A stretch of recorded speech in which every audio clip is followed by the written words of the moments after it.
reprobates prison home of the worst of the worst. No one at the J-Rock has ever been released, so let's get this over with as quickly as possible. It can be depressing, Warden Pinetree, the relentless malice of these monster criminals. Some of the most evil minds in the world to house you. I'd say they were pure evil. If I weren't a doctor, they're just sick in the upstairs, as we say. So true, Dr. Luke. The most irredeemable souls in the world. You know, I often stare into the abyss of these men's reptilian eyes, and I just wonder, why would God's children become just walking plagues of such malignance and suffering? Exactly. Why would someone choose to be so evil? Well, of course, free will is merely an illusion. As neuropsychiatric research shows, the mind is simply a finely tuned, exquisite organic machine. We simply follow our biological programming, or we go sheepy-sheepy, as we doctors say. The human heart. Can you not hold someone's conscience in your hands, or take an x-ray of their very dreams? Thoughts, feelings, parlor tricks played by the cortex. It's all just an illusion. Well, I doubt we'll get to the bottom of this one. In any case, these nauseating human insects have their rights. Makes me proud to know that we live in such a just society as this, even on hard days like this one. So let's bring in our first candidate. I confess I do have a surprise for you two. Fingers crossed, for the first time ever in this God-forsaken place, we may have success. This man is a miracle. And he's taught me that through patience, hard work, and love, that even the most irredeemable can be redeemed. Let's see what we have here. Roscoe Powderhorn?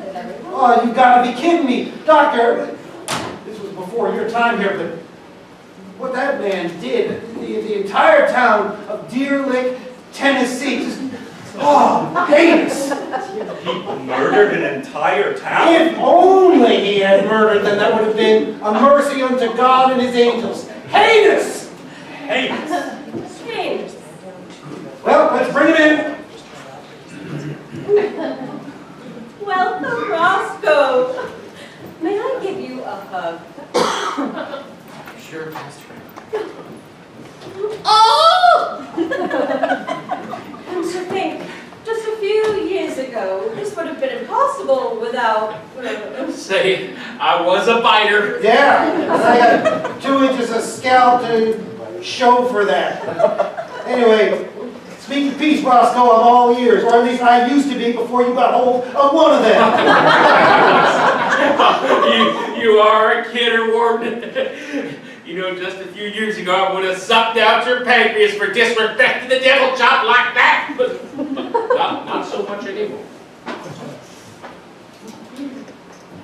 You know, Well, Roscoe, you are such a wonder. Such a wonder. Well, y'all know my story. If I could have one thing in life, it would be go back in time and undo all those heinous things I did in my younger years.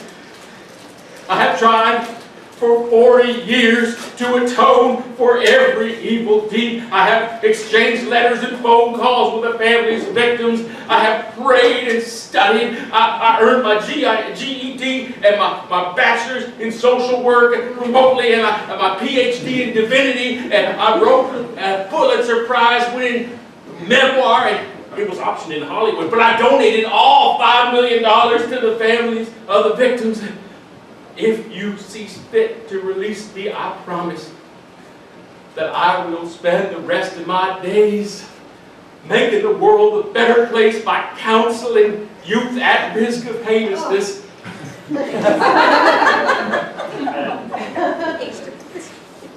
See, what did I tell you? It's amazing. You really do seem like a changed man.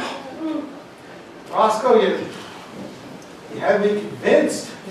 I'm ready to rubber stamp yes right now, but first we do need to hear from Dr. Lufa. Yes. Of course, the state requires just one last psychological test in order to determine if you're ready to enter the world.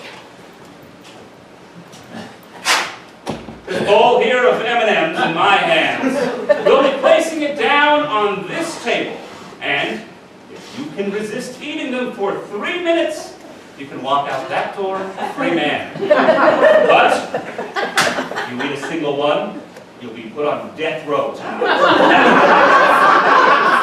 So, as Freud says, bon ami, mon frere. Good luck, Roscoe. Why don't we adjourn to my office where I have a number of scotches to try. Oh, wonderful. I have straws.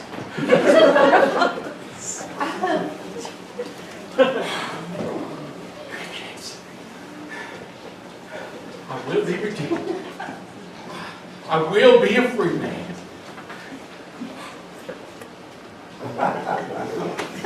You little vixen, you.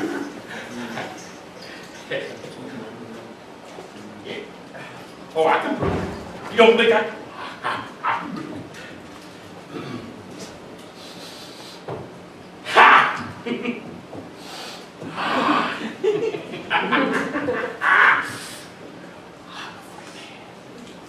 I am a free man. I did it. I did